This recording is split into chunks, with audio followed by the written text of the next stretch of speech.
¿Es Alberto Fujimori corrupto? Por acá escucho sí, por acá escucho que no.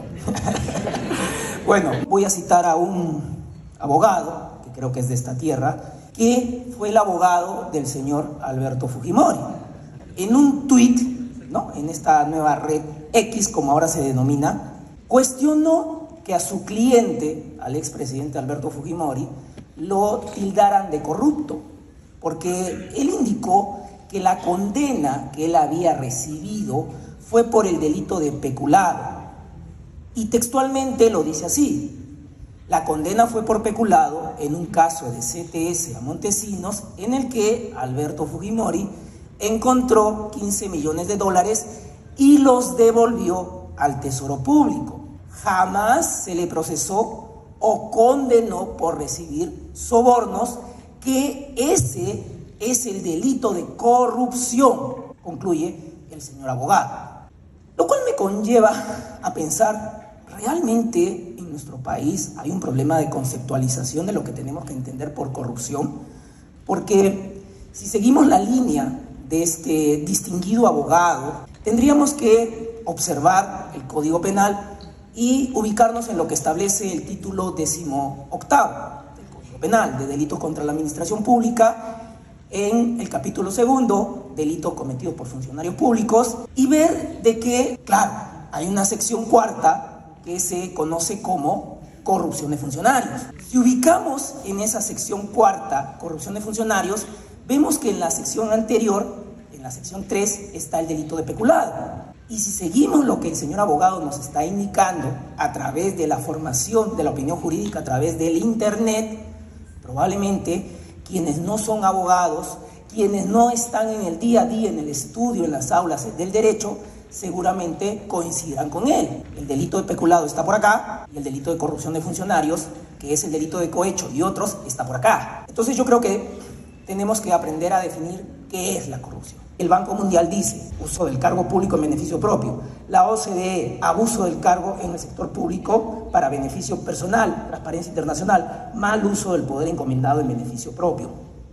La siguiente pregunta que yo les haría es: ¿cuáles son las consecuencias de la corrupción? Miren, ustedes, y me incluyo, somos el pueblo y necesitamos y tenemos necesidades y necesitamos de la atención del Estado. Los funcionarios, los servidores, tienen que atender estas necesidades y las van a atender a partir de los procesos, es decir, de todos esos actos que van a estar protocolizados en normas para atender nuestras necesidades. Y a partir de toda esta gestión, ellos nos van a otorgar bienes, nos van a otorgar servicios, nos van a otorgar obras para atender nuestras necesidades.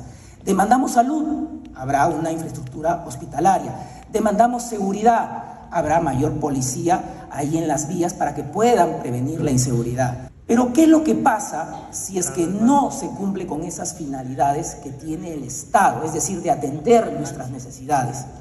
El Estado no está cumpliendo su rol. Y seguramente una de esas causas, ¿cuál va a ser? La corrupción.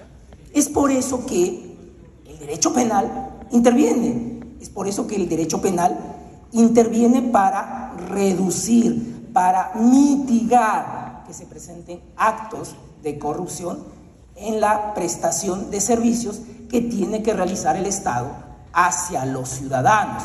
¿Cómo interviene? Tipificando estas conductas como delitos.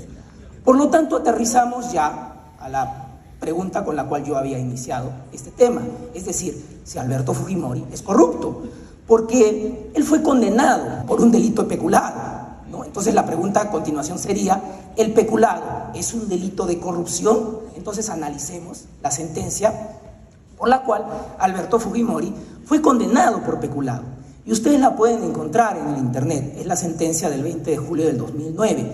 Y ustedes, cuando revisen la parte introductoria, van a encontrar que ese abogado defensor que alegremente escribía en sus redes sociales que Alberto Fujimori nunca fue condenado por corrupción, van a encontrar que él fue su abogado defensor en ese proceso, en ese juzgamiento, y por lo tanto él tenía conocimiento de cuáles son esos hechos por los cuales condenaron al expresidente. ¿Y cuáles son estos hechos? Bueno, Alberto Fujimori aceptó la acusación. aceptó los cargos que formuló la Fiscalía. ¿Y cuáles son esos cargos que formuló la Fiscalía y que Alberto Fujimori aceptó? Fueron los siguientes. Una vez que se da a conocer el Vladivideo, ¿se acuerdan ustedes? Ese video en el cual Curi Montesinos más bien estaba en una salita del CIN y Montesinos le daba dinero al recién electo congresista para que se pase a las filas del oficialismo. Bueno, luego que se dio a difundir ese video, Alberto Fujimori buscó que su asesor presidencial o jefe de facto del Servicio de Inteligencia Nacional, Vladimiro Montesinos, se alejara del gobierno. ¿Y saben cuánto le dio? Le dio 15 millones de dólares en efectivo. Yo les pregunto al querido pueblo chiclayano y quienes han venido de fuera de Chiclayo, en sus localidades, ¿qué hubieran hecho con 15 millones de dólares? Seguramente habría mayores pistas, seguramente mayor infraestructura hospitalaria, mejores colegios. Bueno, eso es lo que ocurrió en aquel año. Pero el hecho que reconoce Alberto Fujimori no concluye ahí, sino continúa. Es decir, luego que Montesinos se va en el velero Carisma hasta ocultarse en la Venezuela chavista, resulta que llega su cuñado, que era embajador del Perú en el Japón, y conjuntamente con el ministro de Economía y Finanzas de aquella época, Alberto Fujimori le entrega al ministro de Economía y Finanzas de aquel entonces 15 millones de dólares en efectivo.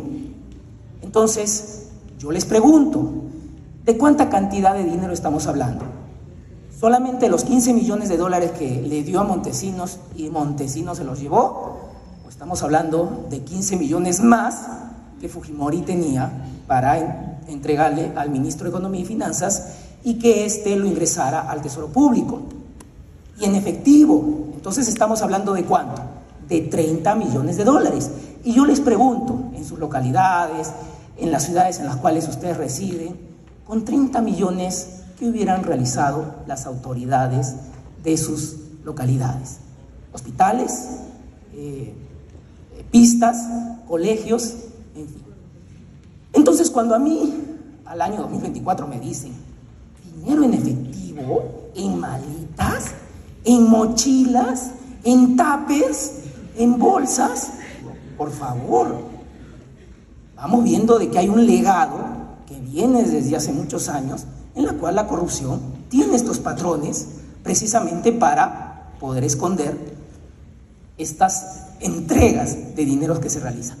Bueno, al final, Alberto Fujimori, que aceptó el hecho, fue condenado por peculado y se le impuso una pena de 7 años y 6 meses. Entonces, nuevamente les formulo la pregunta: ¿Fujimori es corrupto? Miren, para los escépticos, la Convención de Naciones Unidas contra la Corrupción, de la cual el Perú es firmante, establece en el artículo 17 que el peculado es corrupción. Es decir, nuestro país, que ha incorporado ese instrumento internacional, nos ha señalado de que el peculado es corrupción. ¿Solamente el peculado? No, también otra clase de tipos penales, como es la colusión. Y esto ha sido reconocido por un control convencional en la sentencia del Tribunal Constitucional 17-2011, proceso de inconstitucionalidad, en el fundamento 43. Ustedes lo pueden seguramente leer. El Tribunal Constitucional de antes, no el de ahora, obviamente. También la casación 1550-2018 Apurímac, en donde nos habla de que hay un control por parte de la justicia ordinaria de reconocer tanto el peculado como la colusión como delitos de corrupción. Por lo tanto, sí, Alberto Fujimori, para los escépticos, es corrupto.